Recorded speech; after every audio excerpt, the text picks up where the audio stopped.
Nah, Bapak dan Ibu sekalian, mengawali seminar kita kali ini, saya ingin membahas tentang ruang belajar zaman now.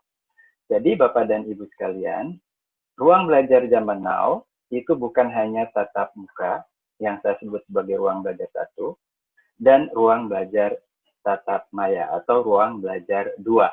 Jadi keliru kalau tadi hanya menyebutkan bahwa zaman now ruang belajar itu adalah tatap muka dan tatap maya. Ternyata ada yang ruang belajar tidak tatap muka juga tidak tatap maya, tapi ruang belajar 3 dan ruang belajar 4 yang sifatnya asinkron. Nah, saya jelaskan Bapak dan Ibu sekalian. Jadi Bapak Ibu, setting pembelajaran zaman sekarang itu pada dasarnya dapat dikelompokkan menjadi dua kelompok besar, yaitu aktivitas belajar sinkronus, artinya antara yang belajar dan yang membelajarkan itu terikat oleh waktu, harus serentak, terikat oleh waktu. Dan ada juga peristiwa belajar yang terjadi secara asinkronis, artinya tidak terikat oleh waktu, bahkan tidak terikat oleh ruang. Nah, kita jelaskan satu persatu. Nah, ruang belajar satu, saya sebut tatap muka, atau bahasa Inggrisnya adalah live synchronous learning, adalah proses pembelajaran yang terjadi antara yang membelajarkan atau pembelajar, dalam hal ini guru atau dosen, dan pembelajar atau siswa terjadi pada ruang dan waktu yang sama. Nah, ini yang sering terjadi selama ini sebelum coronavirus COVID-19. Nah, di sisi lain, Bapak Ibu sekalian, kategori sinkronis itu ada juga proses pembelajaran yang bisa terjadi antara pembelajar guru dan juga pembelajar atau siswa terjadi pada waktu yang bersama, tapi ruangnya yang berbeda. Artinya bisa di mana saja dan kapan saja. Nah, situasi sekarang ini antara saya dengan Bapak dan Ibu sekalian itu adalah belajar yang terjadi di ruang belajar 2 atau tatap maya. Nah, di ruang belajar 2 atau tatap maya. Jadi, Bapak Ibu bisa ikut saya pada waktu yang bersamaan sekarang ini. Padahal Bapak Ibu ada yang di Sumatera, ada yang di Parepare, bahkan yang di YouTube saya itu ada yang dari Filipina. Gitu ya. Nah, ini yang disebut dengan ruang belajar. Nah, sementara Bapak Ibu ada ruang belajar lain, yaitu ruang belajar 3. Nah, di mana tidak terikat ruang oleh waktu tapi sendirian. Jadi peserta belajar atau pembelajar belajar kapan saja, di mana saja sesuai dengan kondisi dan kecepatan belajarnya masing-masing. Nah, di sisi lain ada ruang belajar 4. Nah, belajar kapan saja, di mana saja, dengan orang lain. Nah, contoh ruang belajar 4 adalah ketika kita saling balas-membalas dengan menggunakan WhatsApp group. Itu namanya seperti ruang belajar 4. Ya, kayak forum diskusi atau chatting, atau siswa diberikan tugas gitu ya, online nanti dijawab belakangan. Itu adalah tipe belajar kolaboratif. Nah, ini oleh karena itu Bapak dan Ibu sekalian, selama COVID-19 ini kita baru sadar, mudah-mudahan, tapi mudah-mudahan yang lain sebelumnya juga sudah sadar, bahwa ruang belajar satu atau tatap muka bukanlah satu-satunya ruang belajar di zaman sekarang. Tapi masih ada 3 ruang belajar lain yang dapat dan harus kita optimalkan, yaitu ruang belajar 2, ruang belajar 3, dan ruang belajar 4. Nah, Bapak dan Ibu sekalian, sejatinya yang dimaksud dengan blended learning adalah bagaimana kita mengkombinasikan antara ruang belajar 1, ruang belajar 2, ruang belajar 3, dan ruang belajar 4. Dalam coronavirus disease 19 sekarang ini, yang dimaksud blended learning adalah kemampuan kita dalam meramu kapan kita menggunakan ruang belajar 2, kapan kita menggunakan ruang belajar 3, dan kapan menggunakan ruang belajar 4, dan kapan secara keseluruhan kita ramu menjadi satu kesatuan untuk memfasilitasi pembelajaran selama 1 semester. Demikian untuk bagian yang pertama. Kita berbicara tentang apa yang dimaksud dengan ruang belajar zaman now. Selanjutnya, kita akan masuk pada tips berikutnya. Nah, tips yang pertama, Bapak dan Ibu sekalian, adalah kita jadikan mata pelajaran itu sebagai alat, bukan tujuan. Nah, ini pertanyaan yang menantang. Pernyataan yang menantang Bapak dan Ibu sekalian. Apa yang dimaksud dengan alat dan bukan tujuan? Bapak dan Ibu sekalian, dalam konteks Merdeka Belajar yang disampaikan oleh Mas Menteri kita, Mas Menteri, kita berharap bahwa materi pelajaran dan strategi pembelajaran yang dilakukan dalam semua dari mata pelajaran tersebut adalah tujuannya bukan hanya sekedar, saya ulangi, tujuannya bukan hanya sekedar mengejar daya serap materi. Apalagi kalau daya serap materi itu adalah siswa mampu menyelesaikan soal-soal ujian. Apalagi soal ujiannya itu adalah low order thinking skill. Tapi lebih jauh, dengan mata pelajaran tersebut dan segala aktivitas yang dilakukan oleh guru terhadap mata pelajaran tersebut, itu ditujukan untuk lebih jauh dari itu. Sebagai alat untuk mengembangkan manusia Indonesia seutuhnya. Menguasai hard skill dan soft skill. Ya. Nah, jadi Bapak dan Ibu sekalian, harapan kita ke depan, Bapak dan Ibu, dengan melalui mata pelajaran X, mata pelajaran Y, mata pelajaran misalnya IPA, matematika, gitu ya, IPS, dan lain sebagainya, bahasa seni, keterampilan, dan lain sebagainya, diharapkan tidak hanya menguasai substansi materi bahasa Indonesia, atau IPS, atau IPA, atau matematika, tapi juga dengan segala aktivitas yang dilakukan dan strategi pembelajaran yang dilakukan, baik dalam ruang belajar 1, 2, 3, dan 4, adalah untuk mendorong keterampilan abad 21 atau keterampilan yang dibutuhkan di era industri 4.0. Di antaranya adalah keterampilan belajar dan berinovasi. Literasi teknologi, literasi media, dan literasi informasi. Dan juga keterampilan hidup dan karir. Nah, di mana indikatornya ini ada banyak. Nah, kalau kita sandingkan dengan New Literacy menurut Klaus Schwab, sama saja. Diharapkan dapat mengembangkan literasi data atau kemampuan membaca, menganalisis, dan menggunakan informasi dalam dunia digital untuk memecahkan masalah. Ya. Atau teknologi literasi, yaitu kemampuan untuk memahami sistem kerja mekanik dan menggunakan aplikasi-aplikasi teknologi untuk memecahkan masalah. Nah, yang terakhir adalah literasi kemanusiaan, yaitu kemampuan dia untuk berkomunikasi, kreatif, ya, jiwa wirausaha, kemudian keluasan budaya, dan lain sebagainya di sini. Ini jadi sama, human literacy sama kalau menurut Sensory Learning Partnership ini adalah life and career skill. Jadi tujuannya adalah itu. Ya. Jadi mata pelajaran kita jadikan alat untuk mengembangkan ini. Di samping untuk mencapai kemampuan hard. Itu tips yang pertama, Bapak dan Ibu. Nah, jadi Bapak dan Ibu sekalian, tips yang kedua adalah mari kita rubah paradigma kita dari menjadikan diri kita sebagai pemain utama dalam kelas, dalam pembelajaran di kelas, ke paradigma di mana kita jadikan siswa sebagai pemain utama dalam pembelajaran di kelas. Mengapa demikian, Bapak dan Ibu sekalian? Karena tidak ada peristiwa belajar kalau tidak ada proses yang namanya mengalami.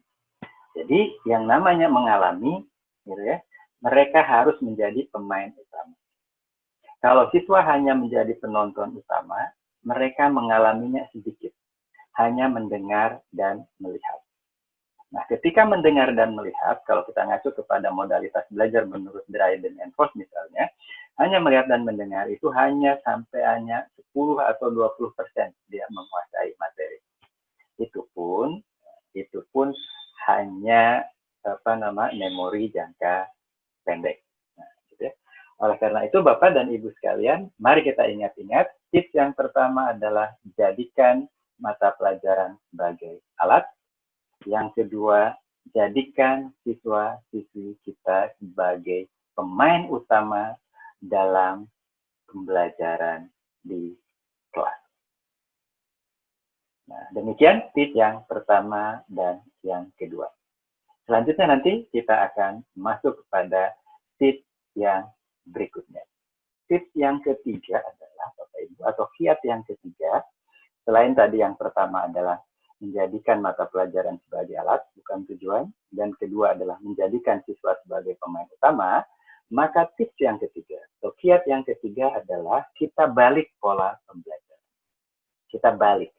Dari yang awal adalah menyampaikan materi dulu, baru siswa diberikan satu tugas, kerjakan, gitu ya, atau kasih ulangan, menjadi polanya kita balik. Ini yang disebut dengan split classroom, blended learning ya. Kita rubah menjadi biarkan mahasiswa itu pelajari dan dalami dulu melalui ruang belajar 3 dan 4. Artinya kita berikan materi dan kita berikan aktivitas belajar. Itu namanya kombinasi antara ruang belajar 3 dan 4 dulu, mandiri dan kolaboratif. Ingat ya tadi.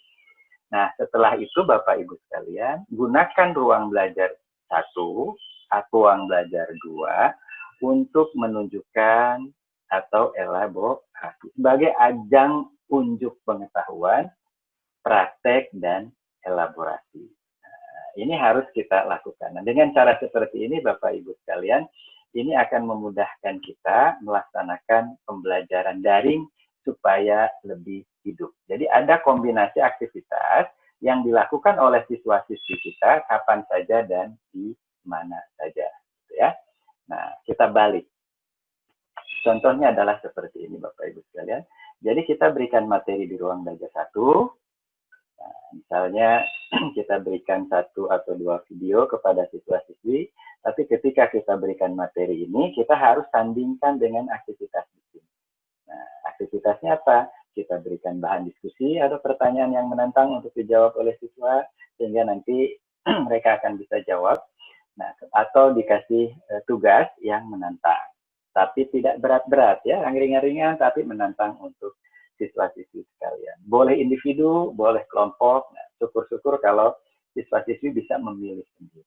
Nah, untuk menunjukkan apakah dia sudah melaksanakan aktivitas di ruang belajar 3, mempelajari materi, dan ruang belajar 4 melakukan aktivitas pembelajaran terkait dengan materi itu, apakah diskusi atau sebagainya, baru diakhiri dengan ruang belajar 2. Untuk elaborasi, untuk unjuk unjuk pengetahuan oleh siswa. Nah, atau kalau nanti coronavirus disease 19 sudah berkurang, maka kita lakukan ruang belajar yang ketiga, ruang belajar yang pertama, atau di kelas tatap muka. Nah, gitu. Jadi ini kita balik Bapak dan Ibu sekalian ya. Jadi ruang belajar 3 dan 4, baru ruang belajar 2. Ruang belajar 3-4, baru ruang belajar 1. Nah, nampaknya sampai dengan 2020, karena Pak Menteri tadi sudah memutuskan kemarin bahwa tidak ada, masih harus belajar dari rumah, maka kombinasi yang kita lakukan adalah mereka pelajari dulu, kemudian dalami dengan aktivitas yang kita berikan di ruang belajar 4, baru diakhiri dengan ruang belajar 2. Nah, demikian ini tips yang ketiga. Ubah pola pembelajaran, pelajari dulu di ruang belajar 3, dalami di ruang belajar 4, baru lanjutkan di ruang belajar 2 dan atau ruang belajar 1. Baik Bapak dan Ibu sekalian, tadi kita sudah mendapatkan 3 kiat. Kita akan masuk ke dalam kiat yang keempat. Nah, sebelum masuk ke kiat yang keempat Bapak Ibu sekalian, tadi kita sudah bahas bahwa kiat yang pertama adalah menjadikan mata pelajaran alat dan bukan tujuan. Yang kedua, menjadikan siswa sebagai pemain utama. Dan yang ketiga, kita merubah pola pembelajaran. Kita mulai dari asinkronus ke sinkron, atau mulai dari ruang belajar 3 ke ruang belajar 4, baru ruang belajar 2 dan atau ruang belajar 1. Nah, bagaimana kita melakukan itu? Maka langkah yang harus kita lakukan adalah seperti yang terlihat di layar ini. Yang pertama adalah pra, atau kita menyiapkan materi digital gitu ya. Dengan cara apa? Dengan cara ada dua Bapak dan Ibu sekalian, cari dan pilih konten. Yang kedua adalah buat konten sendiri. Nah, gitu ya. Baru setelah kita memiliki konten, berarti kita punya queen. Queen, menurut saya ini namanya queen. Nah, queen itu kita sajikan. Ya, konten itu kita sajikan, diberikan kepada peserta belajar atau kepada siswa-siswi. Kalian menggunakan teknologi yang ada. Nah, setelah queen ini diberikan kepada siswa, maka kita asuh aktivitas pembelajaran ini. Nah, ini namanya saya sebut dengan the king. Ya, Bapak Ibu sekalian. Nah, kalau orang-orang mengatakan bahwa content is the king, nah, maka menurut saya itu agak keliru. Content is the queen. Apa the king? The king-nya adalah aktivitas untuk mempelajari queen tersebut. Jadi, queen tanpa konten tidak ada, queen tanpa king tidak akan ada artinya. Jadi, Bapak Ibu sekalian nanti kalau sudah disajikan konten, so what dengan konten itu mau diapain? Apakah diajak diskusi? Apakah berikan tugas? Nah, mengajak diskusi dan memberikan tugas artinya kita memberikan aktivitas. Nah, ini yang disebut dengan the king. Nah, setelah itu baru kita tunjukkan, buktikan elaborasi di ruang belajar 1 dan atau ruang belajar 2. Ini inti daripada kiat nomor 3 tadi. Ya, ubah pola pembelajaran dengan cara seperti itu. Nah, untuk mencapai itu, Bapak Ibu sekalian, nanti ada 2 kiat lagi. Nah, setelah ini, gitu ya. Jadi jumlahnya nanti 5 kiat. Untuk itu, mari kita lihat, Bapak. Tips yang berikutnya adalah, nah, untuk dapat melaksanakan kiat yang ketiga, membalik pembelajaran dari meminta siswa-siswi untuk mempelajari dulu, kemudian mendalami secara daring melalui ruang belajar 3 dan 4 tadi, maka kita harus yang pertama adalah menjadi kurator konten. Nah, Bapak dan Ibu sekalian, apa yang dimaksud dengan kurator konten? Kurator konten adalah Bapak Ibu harus mampu mencari, memilah, memilih, dan menentukan konten-konten yang relevan dengan topik-topik yang Bapak Ibu akan ajarkan melalui internet. Oleh karena itu, kita gunakan search engine atau mesin pencari yang umum digunakan, kebanyakan adalah Google, Bapak dan Ibu. Tapi saya tidak mengiklankan Google ya, karena ada juga dengan menggunakan Bing atau dengan menggunakan Yahoo atau MSN. Tapi intinya adalah gunakan search engine, Bapak Ibu sekalian, untuk mencari, memilah, dan memilih konten. Kenapa ini penting? Karena di satu sisi kita mungkin tidak terlalu sanggup untuk membuat konten sendiri. Karena alasan waktu, karena alasan biaya, gitu, atau karena alasan ketidakmampuan kita untuk membuat konten-konten digital di satu sisi. Tapi di sisi lain ada konten-konten digital yang sudah tersedia di internet yang bisa kita gunakan. Oleh karena itu ada kesempatan kita untuk menjadi kurator konten atau memilih, memilah dan menentukan konten dapat mulung istilahnya ya. Makanya Horn dan Staker di sini menyebutnya sebagai online scavenger hunter. Jadi tidak ada salahnya kita menjadi pemulung. Itu untuk tips yang keempat. Gitu ya. Nah, mulung itu adalah media-media yang bentuknya bisa teks, bisa audio, bisa video, bisa animasi, simulasi, dan lain sebagainya ada di internet yang bentuknya digital, yang juga sepotong-sepotong gitu ya. Nah, ini Bapak Ibu silahkan pilih sendiri. Nah, ini nanti akan kita gunakan, kita sampaikan kepada siswa-siswi kita sebelum mereka nanti akan mempelajarinya di kita perdalam di ruang belajar 2 dan ruang belajar 1 ya. Oke. Nah, di samping mulung, nah, maka kiat yang kelima Bapak Ibu sekalian, kita harus gitu ya, sebisa mungkin begitu mengembangkan menjadi produser konten. Artinya kita dapat membuat konten-konten yang memang bisa dibuat sendiri dan tanpa membutuhkan keahlian khusus, ya. Nah, sekarang ini banyak sekali aplikasi-aplikasi yang dapat membantu Bapak Ibu dapat membuat konten. Sehingga ke depan saya menduga banyak sekali guru-guru nanti akan menjadi YouTuber gitu ya, atau blogger, atau slider, atau vlogger, atau podcaster. Bapak Ibu bisa membuat podcast dengan menggunakan HP, menjelaskan tentang sesuatu. Nah, ini Bapak Ibu, guru-guru ke depan diharapkan dapat menjadi konten kreator.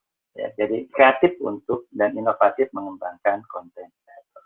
Nah, setelah mengembangkan konten ini, bentuknya macam-macam, Bapak Ibu sekalian, contohnya ini adalah konten yang saya buat, maka kita harapkan para guru itu untuk ikhlas berbagi, rela memberi. Konten-konten yang telah dibuat itu ditaruh di cloud, di mana saja, misalnya di YouTube, atau di Google Drive, atau di OneDrive, atau lain sebagainya. Nanti Bapak Ibu harus belajar tentang ini, dan pastikan bahwa konten-konten yang buatan Bapak Ibu sendiri itu bisa accessible, bisa diakses oleh siapa saja, oleh guru lain atau siswa lain, gitu ya. Dan kalau bisa adalah segratis mungkin. Nah, jadi ini adalah kita harus melakukan gerakan yang namanya open education resources. Oke, jadi ini adalah tips yang keempat dan kelima. Jadi untuk melakukan kiat yang ketiga, membalikan pola pembelajaran, kita perlu untuk bisa menjadi pemulung konten dan atau menjadi kreator konten. Mudah-mudahan sampai di sini Bapak Ibu sekalian kita sudah memperoleh 5 tips. Kita akan lanjut kepada tips berikutnya. Semoga bermanfaat. Oke, Bapak dan Ibu sekalian, bagaimana? Kita sudah memiliki 5 tips. Ya, mohon diingat-ingat tadi tipsnya ya Bapak Ibu. Yang pertama adalah apa? Jadikan mata pelajaran sebagai alat, bukan tujuan. Yang kedua, jadikan siswa sebagai pemain utama. Kita sebagai sutradara. Ya. Yang ketiga, balik pola pembelajaran. Ya, balik pola pembelajaran, biarkan siswa mempelajari dulu, baru setelah itu kita tunjukkan dan praktekkan di dalam kelas. Nah, untuk membalik pembelajaran kita butuh 2 kiat. Kiat yang pertama adalah kita menjadi pemulung konten digital atau kurator konten dan atau menjadi kreator konten digital. Nah, tips yang ke-6 berikutnya adalah Bapak Ibu sekalian kiatnya ya, untuk menghidupkan pembelajaran dari menjadi lebih hidup, kita harus bisa menggunakan teknologi yang paling mungkin. Kadang-kadang kan kita suka berpikir ini, wah ini harus menguasai learning management system, harus bisa Moodle dan lain sebagainya. Padahal ada banyak teknologi-teknologi atau disebut dengan learning tool atau learning technology yang sekarang banyak dan dikenal dengan aplikasi gitu ya. Aplikasi biasanya ada di handphone Bapak Ibu, ada aplikasi-aplikasi apa, sosial media, WhatsApp, kemudian Facebook, Instagram. Nah, itu bisa dijadikan sebagai sarana Bapak Ibu sekalian untuk pembelajaran ya. Yang LMS mulai yang paling mudah itu adalah Edmodo, misalnya Google Classroom atau MS Teams, sampai dengan LMS yang lebih kompleks misalnya Moodle, Blackboard, Schoology dan lain sebagainya. Nah, kita jangan khawatir Bapak dan Ibu sekalian kalau tidak menguasai teknologi yang lebih tinggi, atau maaf kalimatnya bukan tidak menguasai, tapi belum menguasai teknologi yang tinggi, ya Bapak dan Ibu sekalian, maka dapat menggunakan teknologi yang memang familiar dengan kita. Tidak harus teknologi yang lebih tinggi. Saya contohkan begini. Nah, ini ada satu rumus Bapak Ibu, namanya pedati. Pedati itu adalah alur pembelajaran yang siklusnya adalah P-nya adalah pelajari, kemudian D-nya adalah dalami, T-nya adalah terapkan, dan I-nya adalah evaluasi. Contohnya begini Bapak Ibu. Setelah kita mulung dan mengembangkan konten sendiri, berarti kita punya konten digital. Betul kan? Nah, setelah kita punya konten digital, katakanlah kita mulung 2 mata pelajarannya, misalnya mata pelajarannya adalah sosiologi. Topik yang kita bahas adalah struktur sosial, contoh ya. Nah, kita dapat 2 video misalnya, Bapak Ibu. Yang dapat mulung.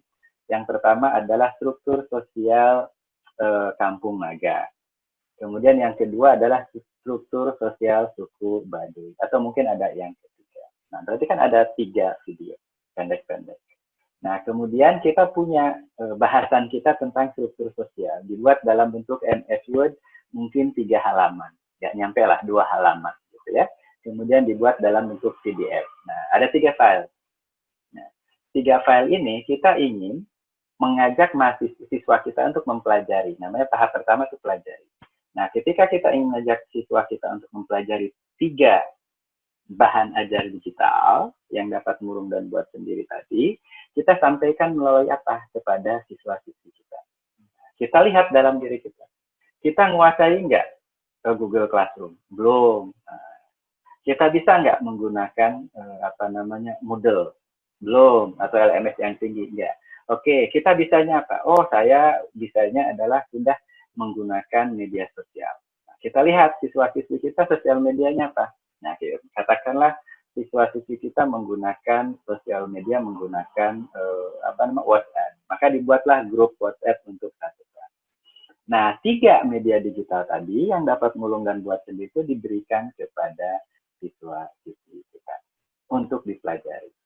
Nah, di dalam WhatsApp group itu disebutkan, silahkan Anda pilih salah satu video terkait dengan struktur sosial tersebut dan Anda diminta untuk menjelaskan apa isi dari video tersebut. Atau ada pertanyaan mendasar di situ yang dibuat oleh Bapak Ibu yang menantang. Mengapa struktur sosial di Baduy berbeda dengan struktur sosial di Kampung Naga? Nah, bagusnya mungkin ada 3 video, jadi yang milih 2 gitu ya, di antara 3 untuk bisa membandingkan gitu, dengan salah satu dari yang lainnya. Setelah itu, nah, bagaimana kita memastikan bahwa mereka telah mempelajari video tersebut? Bagaimana kita bisa membuktikan bahwa mereka telah mempelajari video tersebut? Maka kita pilih salah satu di antara 3 aktivitas. Ini yang saya maksud Bapak Ibu sekalian, ketika kita mengajak mereka untuk belajar, ini baru kita ngasih kuis. Nah, tapi kita sudah ajak mereka untuk mendalami atau menerapkan dan mengevaluasi, ini berarti kimia ini. Tapi salah satu misalnya. Tadi setelah diberikan materi kepada mereka, Bapak Ibu dilanjutkan dengan pertanyaan diskusi. Nah, yang akan dia jawab selama dari satu pertemuan. Hari Selasa, katakanlah ya, sampai hari Selasa berikutnya. Gitu. Nah, kita akan asuh mereka nih dari hari Selasa sampai hari berikut, berarti Rabu, Kamis, Jumat, Sabtu, Minggu, Senin. Nah, untuk yang ini, nah, pilih salah satu. Kalau dalami, Bapak Ibu berikan pertanyaan diskusi.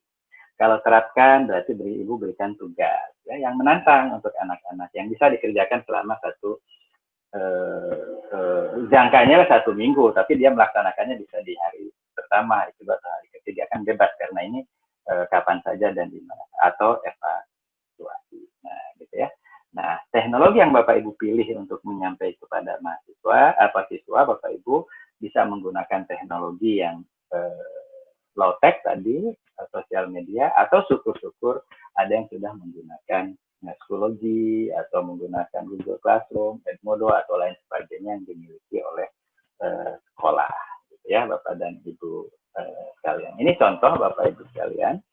Yang paling penting adalah Bapak dan Ibu sekalian, terlepas dari teknologinya rendah atau teknologinya tinggi, yang penting adalah high pitch. High pitch itu tadi yang dimaksud dengan high pitch adalah menempatkan siswa sebagai pemain utama. Ya kan? Contoh, kalau kita bandingkan tadi struktur sosial tadi dengan 3 video dan 1 PDF diberikan kepada siswa menggunakan WhatsApp group, kemudian dilanjutkan dengan pertanyaan-pertanyaan diskusi. Ya. Setelah itu diasuh pertanyaan diskusinya selama seminggu oleh guru. Itu kasus yang pertama. Coba bandingkan kasus yang ini dengan apabila seorang guru ingin membelajarkan tentang struktur sosial tadi. Ya. Tapi seorang guru itu membuat slide presentasi semalaman tentang struktur sosial tadi dengan 3 struktur sosial, Baduy, kemudian Kampung Naga, dan juga suku lain misalnya. Dia membuat slide presentasi sebanyak 30 slide, kemudian dia mengundang siswa itu untuk melakukan video conference dengan menggunakan meeting, dan pada saat Zoom meeting tadi, Nah, di ruang belajar 2 tadi, guru menjelaskan tentang struktur sosial. Mana yang lebih baik? Kasus pertama atau kasus yang kedua? Nah, maka yang baik adalah kasus pertama, walaupun low tech. Ya. Walaupun hanya low tech loh, hanya menggunakan media sosial saja. Tapi pembelajarannya high tech. Sementara kasus yang kedua menggunakan high tech, tapi pembelajarannya adalah low tech. Mana yang Bapak Ibu akan pilih? Nah, tentu saja Bapak Ibu akan pilih kuadran ini. Syukur-syukur teknologinya tinggi, pembelajarannya juga high tech. Nah, ini tips yang ke-6, Bapak dan Ibu sekalian, kiat bagaimana kita membelajarkan pembelajaran daring menjadi lebih hidup.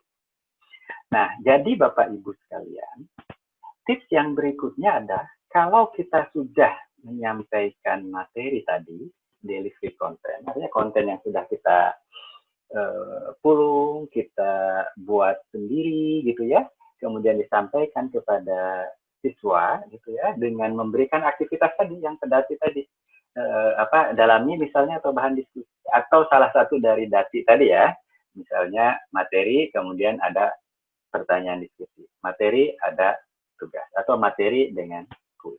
Nah, ketika ada diskusi atau ada pertanyaan atau ada tugas, maka diskusi dan tugas itu harus diasuh Bapak Ibu sekalian. Jadi bukan berarti kasih materi dan tugas dibiarkan begitu saja, tidak. Jadi dalam pembelajaran daring, khususnya ketika terjadi proses ruang belajar 1, ruang belajar 3 dan ruang belajar 4, berarti pembelajarannya asinkron. Nah, kalau asinkron berarti tidak ada jadwal Bapak dan Ibu sekalian. Misal, kalau mata pelajaran sosiologi tadi itu adalah belajarnya itu di tatap muka dulu ya, itu adalah hari Selasa jam 8 sampai jam 10, maka ketika kita lakukan pembelajarannya secara asinkron tadi dalam coronavirus disease 19 maupun new normal nanti, Bapak Ibu lakukan di ruang belajar 3-4, maka tidak ada jadwal. Jadi kalau Bapak Ibu berikan tugas itu, berikan materi hari Selasa, maka hari Rabu, hari Kamis, hari Jumat, hari Sabtu, hari Minggu, hari Senin sampai sebelum hari Selasa berikutnya, Bapak melakukan asuhan pembelajaran asinkron. Gitu ya, asuhan pembelajaran asinkron. Sehingga Bapak Ibu harus memantau kehadiran non-fisiknya mereka.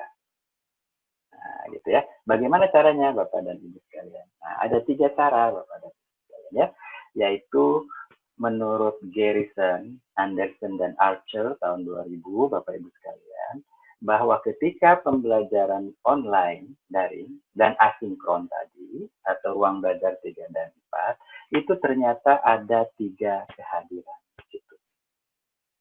Walaupun secara fisik sudah hadir, tapi ada 3 kehadiran. Kehadiran sosial, kehadiran kognitif, dan kehadiran pembelajaran. Nah, oleh karena itu Bapak Ibu sekalian, apa yang dimaksud kehadiran sosial?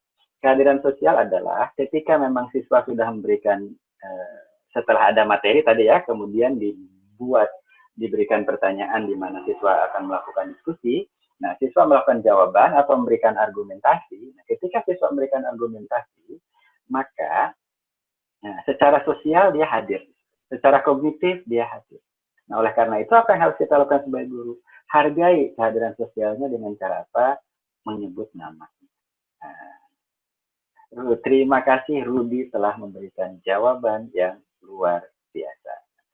Terima kasih, kemudian menyebut nama Rudi, kemudian kalimat luar biasa, itu kita menghargai kehadiran sosial siswa-siswa kita.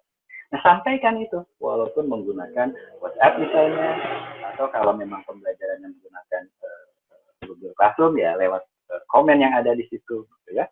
Nah, kemudian setelah itu baru kognitif, kehadiran kognitifnya mereka hargai lagi. Kalau ada argumentasi yang disebut, dia kita kutip. Nah, alhamdulillah, Rudi menyampaikan bahwa struktur sosial Kampung Naga cirinya seperti ini disebabkan oleh ini dan ini dan ini. Nah, gitu ya. kutip lagi oleh kita. Itu adalah pernyataan yang luar biasa. Berarti Rudy telah dapat memahami bahwa struktur sosial dipengaruhi oleh X.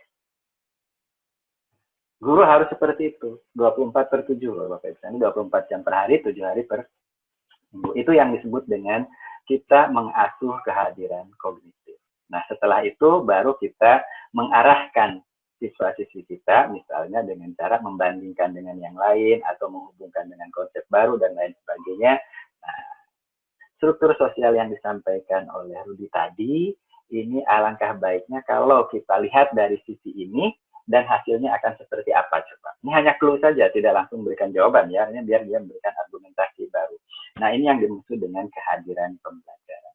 Jadi, baik siswa maupun kita dalam proses pembelajaran asinkronis tadi, itu sama-sama hadir. Secara fisik, secara sosial, secara fisik tidak, tapi secara sosial, secara kognitif, dan kehadiran kita memfasilitasi pembelajaran mereka hadir di situ, Bapak dan Ibu sekalian. Nah, ini contoh yang pernah saya berikan, Bapak Ibu sekalian, ketika saya mengasuh pembelajaran asinkron dan daring atau online. Nah, gitu ya.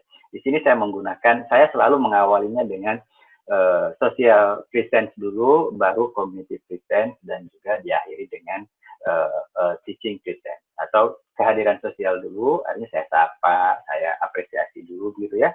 Kemudian kehadiran kognitifnya kita hargai, nah baru setelah itu kita lakukan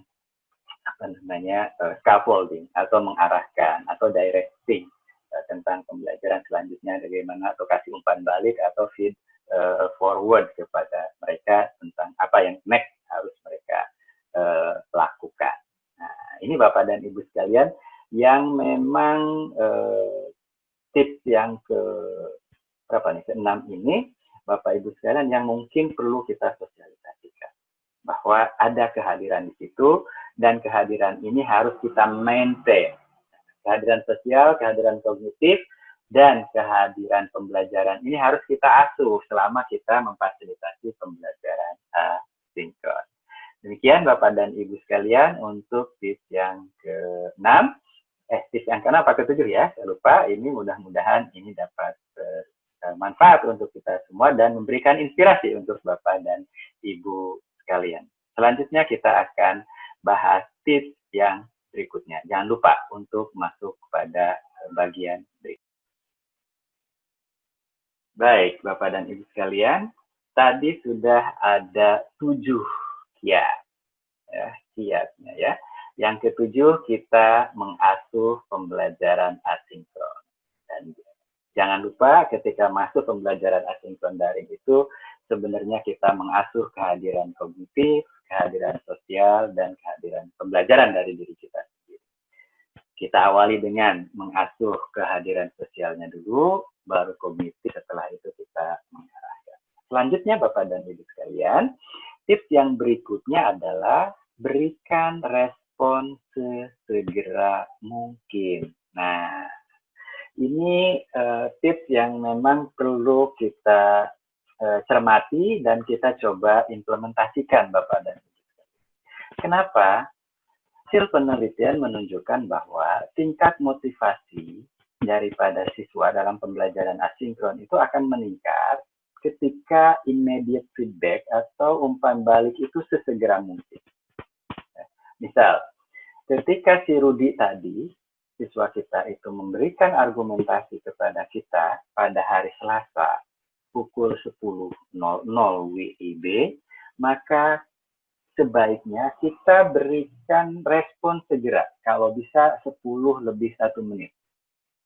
Nah, saya secara pribadi, Bapak dan Ibu sekalian, mencanangkan pada diri saya bahwa ketika ada mahasiswa saya memberikan respon terhadap diskusi atau tugas atau dan lain sebagainya, itu saya usahakan untuk merespon secepatnya. Jadi minimal 2 jam itu sudah optimal banget lah. Kita harus segera respon. Di atas 2 jam itu sudah keterlaluan. Apalagi lebih dari 1 hari, apalagi 1 minggu belum direspon. Kenapa respon ini penting, Bapak dan Ibu sekalian? suatu proses pembelajaran di mana terjadi interaksi antara pembelajar dengan pembelajar, itu harus ada upaya formasi, formatif proses, atau upaya pembentukan. Bagaimana terjadi pembentukan kalau tidak ada respon bolak-balik interaksi antara pembelajar siswa dengan pembelajar? Itu yang pertama. Dan yang kedua, respon yang delay tadi atau yang telat tadi itu menurunkan motivasi. Nah, ini yang terjadi Bapak dan Ibu sekalian adalah kenapa pembelajaran yang kita lakukan di ruang belajar 3 dan 4 ini agak sedikit boring, itu karena pertama tips yang ketujuh itu tidak dilaksanakan. Yang ketujuh ya, mengasuh kehadiran sosial, kehadiran kognitif tadi tidak dilaksanakan. Dan respon yang dilakukan untuk melakukan asuhan tadi gitu, atau fasilitasi pembelajaran tadi itu terjadi keterlambatan yang terlalu jauh. Nah, ini yang menyebabkan lemahnya interaksi pembelajaran. Padahal yang namanya belajar terjadi ketika interaksi antara yang belajar dan yang membelajarkan itu semakin tinggi. Termasuk interaksi antara pembelajar dengan pembelajar, siswa dengan siswa, dan siswa dengan materi pembelajaran. Tapi khusus untuk siswa dengan guru atau pembelajar ini menjadi penting. Sehingga respon ini harus kita berikan sesegera mungkin. Nah, demikian Bapak dan Ibu untuk tips yang ke-8. Mudah-mudahan Bapak Ibu bisa terinspirasi dan dapat menerapkan prinsip ini. Terima kasih.